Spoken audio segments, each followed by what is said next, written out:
Hello दोस्तों, क्या आपने कभी सोचा है कि आप 4 से 5 दवाइयाँ रोज ले रहे हो फिर भी प्रॉब्लम है कि जाने का नाम ही नहीं लेती। बीमारी है कि ठीक ही नहीं होती। दवाइयाँ लेने के बाद उल्टा आपको पहले से ज़्यादा खराब लगने लगा है। क्या आपने कभी सोचा है कि थकान, कन्फ्यूजन या डाइजेशन की दिक्कत ये बीमारी का हिस्सा नहीं, दवाई की प्रॉब्लम का हिस्सा भी हो सकता है? क्या डॉक्टर्स के प्रिस्क्रिप्शन पर ब्लाइंड ट्रस्ट करना सही है? आज हम जानने का प्रयास करेंगे कुछ कॉमन साइड इफेक्ट्स के बारे में, कुछ कॉमन सिम्टम्स के बारे में जो दवाइयों के साइड इफेक्ट की वजह से हो सकती है, जिसके बारे में शायद आप विचार ना करें, उनको अलग बीमारी मान ले और उसकी वजह से आप अलग ट्रीटमेंट लेना चालू कर दें। तो आज हम जानने का प्रयास करेंगे कुछ कॉमन साइड इफेक्ट्स जो दवाइयों की वजह से होते हैं और वो कौन सी दवाइयों की वजह से होते हैं, कैसे हम उन्हें पहचानें, कैसे हम उनसे बचें, ये जानने का प्रयास करेंगे। टॉपिक पर जाने से पहले हमारे चैनल को सब्सक्राइब करें। हमारे चैनल पर हम आपके लिए क्लिनिकली यूजफुल कंटेंट और साइंटिफिक फैक्ट्स लाते हैं। हमारा मकसद है आपको हेल्दी बनाना। इस मकसद में सहभागी बनिए, हमें सब्सक्राइब करके और वीडियो को लाइक करके। चलिए शुरू करते हैं।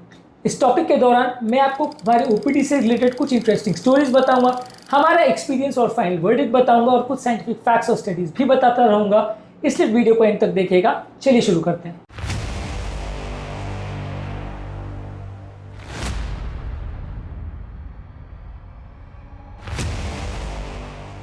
आपके या आपके किसी फैमिली मेंबर में किसी को डाइजेशन का प्रॉब्लम है या मेंटल कंफ्यूजन का प्रॉब्लम है या बहुत ज़्यादा कमजोरी, सुस्ती है, तो रुकिए और ज़रूर विचार करिए ये आपकी दवाओं की वजह से हो सकता है। अगर ऐसा है तो कमेंट सेक्शन में लिखकर हमें ज़रूर बताएं। किसी किसी व्यक्ति को बहुत ज़्यादा कमजोरी और सुस्ती का एहसास हो सकता है, जो कि ब्रेन के ब्लड सप्लाई कम होने की वजह से या दवाइयों के ब्रेन के साइड इफेक्ट की वजह से, कुछ नींद की दवाइयाँ, कुछ एलर्जी की दवाइयाँ और कुछ ब्लड प्रेशर की मेडिसिन ब्रेन के ब्लड सप्लाई को कॉम्प्रोमाइज़ कर सकती है। इससे आपका नींद आने का प्रॉब्लम या लिथार्जी, कमजोरी, सुस्ती का प्रॉब्लम ज़्यादा हो सकता है।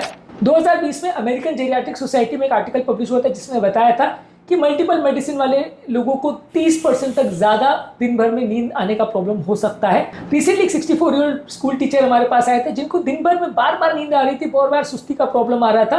वो 9-10 मेडिसिन पे थे, जिनमें से 1-2 मेडिसिन के साइड इफेक्ट में डेफिनेटली नींद आने का प्रॉब्लम हो सकता था। काफ़ी कॉमन है हमारे पास ये पेशेंट्स को नींद ना आने का या नींद ज़्यादा आने का प्रॉब्लम दवाइयों की वजह से होता है। दवाइयाँ बंद करते बिना किसी कारण के जो ये प्रॉब्लम हो रही थी अपने आप ठीक हो जाती है। इसके अलावा अनएक्सप्लेन्ड फॉल्स या लॉस ऑफ बैलेंस अगर हो रहा हो, कई बार बीपी मेडिसिन, सिडेटिव्स और पेन किलर्स के साइड इफेक्ट से लोगों के रिफ्लेक्सेस खराब हो जाते हैं, बीपी कम हो जाता है, बैलेंस नहीं बनता और लोग ज़्यादातर गिर जाते हैं। तो इस तरह का प्रॉब्लम भी अगर देखने को मिल रहा है किसी उम्रदराज व्यक्ति में, तो वो दवाइयों की वजह से हो सकता है। कई बार ये दवाइयाँ जो है आपकी बॉडी के बैलेंस सिस्टम को कंप्रोमाइज़ कर देती है, जिसकी वजह से आपको चक्कर आना या बेहोशी होना हो सकता है, गिरना या फॉल्स हो सकते हैं। इसके अलावा उम्रदराज पेशेंट में कई बार आपको ऐसा लगता है कि उम्र की वजह से हो रहा है, लेकिन उनके सोचने समझने की क्षमता, याद करने की क्षमता जा सकती है और कई बार मेंटल कंफ्यूजन हो सकता है। ये पेशाब बढ़ाने वाली दवा बेंजोडाइज़ेपिन जो कि नींद के लिए दी जाती है और कुछ एंटीकोलिनर्जिक दवाओं के साइड इफेक्ट से हो सकता है। Journal of American medical association internal medicine में 2015 में एक आर्टिकल पब्लिश हुआ था जिसमें बताया गया था कि 54% इंक्रीज इसको डिमेंशिया देखा गया था जो लोग क्रॉनिकली एंटीकोलिनर्जिक दवाइयाँ ले रहे थे। रिसेंटली हमारे पास एक पेशेंट आए थे 70 साल के, जिनको ज़्यादा भूलने का प्रॉब्लम था, जिनको एंटीकोलिनर्जिक मेडिसिन चल रही थी। जब हमने मेडिसिन को बंद किया तो उनकी मेंटल क्लैरिटी इंप्रूव हो गई। इसके अलावा अगर आपको पहली बार डिप्रेशन या मूड स्विंग्स के प्रॉब्लम हो रहे हैं तो वो भी दवा से रिलेटेड हो सकता है। कॉर्टिकोस्टेरॉइड्स, बीटा ब्लॉकर और मिर्गी के लिए दी जाने वाली दवा डिप्रेशन और एंजाइटी कर सकती है। अगर आपका मेंटल कंडीशन पिछले कुछ दिनों में दवाओं के बाद बदला है तो इस पर ज़रूर विचार करिए। बीटा ब्लॉकर्स को डिप्रेशन के साथ एसोसिएट एक आर्टिकल में किया था जिसमें बताया गया था कि ऑलमोस्ट 1 in 6 पेशेंट्स में डिप्रेशन बीटा ब्लॉकर की वजह से हो सकता है, जो बीपी के लिए दी जाने वाली काफ़ी कॉमन दवा है। इसके अलावा अगर आपको पेट खराब हो रहा है, कई बार उल्टी हो रही है, ब्लोटिंग हो रही है, कॉन्स्टिपेशन हो रहा है, अनएक्सप्लेन वेट लॉस हो रहा है, तो ये मल्टीपल दवाओं के साइड इफेक्ट्स की वजह से हो सकता है। इस पर भी ध्यान दीजिए। कई ब्लड प्रेशर की दवाइयाँ और बाकी दूसरी दवाइयाँ आपके पेट के नेचुरल रिदम को कॉम्प्रोमाइज़ कर सकती है, जिससे आपका पेट गड़बड़ हो सकता है। मुंह सूखना, विजन में चेंज होना, यूरिनरी प्रॉब्लम्स भी कई बार एंटीकोलिनर्जिक मेडिसिन के साइड इफेक्ट से हो सकता है।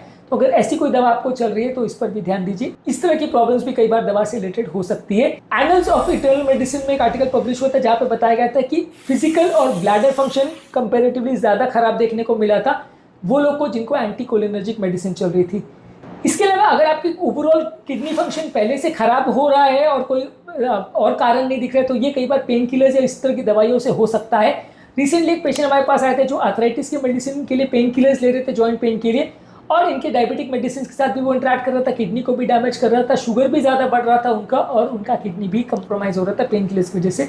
तो ये काफ़ी कॉमन है, पेन किलर्स की वजह से हार्ट और किडनी पर दुष्प्रभाव हो सकता है। इसके अलावा अगर आपको मल्टीपल मेडिसिन की ज़रूरत पड़ रही है एक दवाई के साइड इफेक्ट को काउंटर करने के लिए, तो उस मामले में भी आपको डॉक्टर के साथ डिस्कस करना चाहिए। कई बार ऐसा होता है कि एक मेडिसिन चालू करते हैं, उसके साइड इफेक्ट चालू हो जाते हैं, उसके लिए दूसरी मेडिसिन लेते हैं। फॉर एग्जाम्पल, आपको अगर बीपी की दवा दी, उससे कॉन्स्टिपेशन हो गया, कॉन्स्टिपेशन की दवा दी, उससे कुछ और प्रॉब्लम हो गया, एक चेन साइकिल बनता चला जाता है जिसमें आपको एक के बाद एक दवाइयाँ लिखी चली जाती है। तो आपको ध्यान देने की ज़रूरत है कि अगर कोई सिम्टम किसी दवा को लेने के बाद चालू हुआ है तो आपको डेफिनेटली एक बार डॉक्टर के साथ डिस्कस करना चाहिए। कई बार अनरिलेटेड साइड इफेक्ट्स भी हो सकते हैं।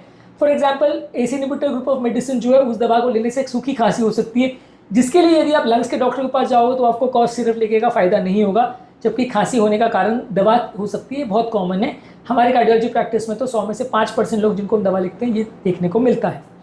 इसके अलावा अगर आपको ये नहीं पता है कि कौन सी दवा किस चीज़ के लिए लिखी है, तो भी एक इंपॉर्टेंट प्रॉब्लम हो सकती है। आपको पता होना चाहिए कि कौन सी प्रॉब्लम क्या चीज़ के लिए लिखी है और क्या चीज़ से क्या इफेक्ट्स और साइड इफेक्ट्स हो सकते हैं, ये जानकारी होना जरूरी है। तभी आप डॉक्टर को टाइमली चीज़ें बता पाओगे कि कौन सी प्रॉब्लम अब बढ़ी है और क्या चीज़ आप नया पहले से अभी देख रहे हो। इसके अलावा अगर आपको मल्टीपल डॉक्टर्स की, मल्टीपल फार्मेसी की मेडिसिन चल रही है, तो ये सारी चीज़ों में भी कई बार प्रॉब्लम हो सकता है। 2019 में बीएमजे क्वालिटी सेफ्टी में एक आर्टिकल पब्लिश हुआ था जहां बताया गया था कि जब मल्टीपल केयर प्रोवाइडर्स आपको दवाइयाँ देते हैं तो प्रॉब्लम्स होने का चांस ज़्यादा बढ़ जाता है, जब उनके आपस में कोई कोऑर्डिनेशन नहीं होता। कोई भी कुछ लिखता है तो आपस में उनमें सामंजस्य, कोऑर्डिनेशन होना जरूरी है। किसी किसी दवा से नाइटमेयर्स और अबनॉर्मल सपने आ सकते हैं, जैसे बीटा ब्लॉकर्स, डिप्रेशन की दवाई और पार्किंसोनियन मेडिसिन से। स्किन के रिएक्शंस हो सकते हैं, कुछ एंटीबायोटिक्स, पेशाब बढ़ाने वाली दवा और ब्लड थिनर्स की वजह से।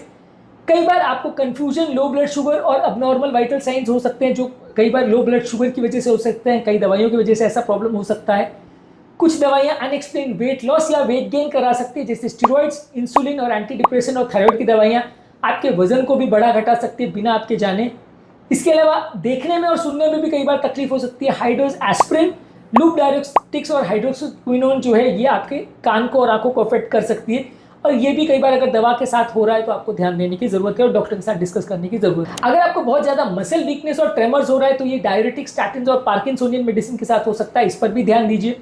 मुंह बहुत ज्यादा सूख रहा है तो ये एंटीकोलिनर्जिक मेडिसिन की वजह से हो सकता है। इसके अलावा सडन बीपी और अगर हृदय की गति कम हो गई तो ये हार्ट की या बीपी की दवाइयों की वजह से हो सकता है। मूड चेंजेस है, चिड़चिड़ापन हो रहा है तो ये स्टेरॉइड्स, मूड स्टेबलाइजर्स और हार्मोनल मेडिसिन की वजह से हो सकता है। नींद आने में दिक्कत हो रही है तो ये डिप्रेशन की दवाइयाँ, स्टिमुलेंट्स या बीटा ब्लॉकर्स की वजह से हो सकता है। तो ये सारे कॉमन साइड इफेक्ट्स जो मल्टीपल मेडिसिन की वजह से हो सकती है। इनमें से कौन से साइड इफेक्ट आपको आपकी बॉडी में देखने को मिले और कौन सी किसी पर्टिकुलर दवा से देखने को मिला है, कमेंट सेक्शन में लिखकर हमें जरूर बताएं। तो अगली बार हमारा इस मामले में फाइनल वर्डिक्ट ये है कि जब भी आपको मेडिसिन दी जाती है तो इसका एक लिस्ट बना लीजिए, कौन सी दवाई आपको चल रही है, उसके कॉमन इफेक्ट्स और साइड इफेक्ट्स क्या हैं। अपने डॉक्टर से भी एक टाइम लेके एक्स्ट्रा पूछिए कि ये दवाई जो चल रही है किस लिए है, इससे क्या फायदा नुकसान होगा और क्या चीज़ों का ध्यान रखने की जरूरत है।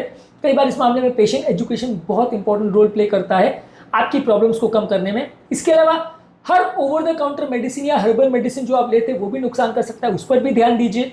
मल्टीपल डॉक्टर्स की अगर प्रिस्क्रिप्शन चल रही हो तो उसकी एक एक्सेल शीट बना लीजिए जिसमें सारे डॉक्टर्स की दवाइयाँ लिखी हो, ताकि आप बैलेंस और कोऑर्डिनेट कर पाएँ और अपनी दवाओं को टाइमली एडजस्ट कर पाएँ और मल्टीपल दवाओं में सेम दवा बार बार ना बॉडी में जा रही हो, इसका भी आप ध्यान दे पाओगे। तो अगली बार आपके घर में किसी उम्रदराज व्यक्ति को अगर चलने में दिक्कत हो रही है, सोचने में दिक्कत हो रही है या काम करने में दिक्कत हो रही है, तो उसे सिर्फ उम्र का तकाजा मान के इग्नोर मत करिए। दवा की वजह से भी हो सकता है, इस पर दवा के साइड इफेक्ट्स के कारण ये प्रॉब्लम हो सकती है, इस पर भी ध्यान दीजिए। मेडिसिन आपकी जान बचाती है, आपकी प्रॉब्लम बचाती है, लेकिन गलत डोज, गलत वक्त और अन्य से मेडिसिन जो आपको दी जाती है वो फायदे के बदले ज़्यादा नुकसान का भी सौदा हो सकती है। उम्मीद करूंगा कि आज के टॉपिक में कुछ नई बातें जानने को मिली होगी। यदि वीडियो आपको पसंद आया तो फ्रेंड्स, फैमिली के साथ शेयर भी करिए और वीडियो के एंड में हमें एक लाइक और चैनल को सब्सक्राइब भी करिए, क्योंकि हमारा मकसद है आपको हेल्दी बनाना साइंटिफिक और मेडिकली करेक्ट एजुकेशन के द्वारा।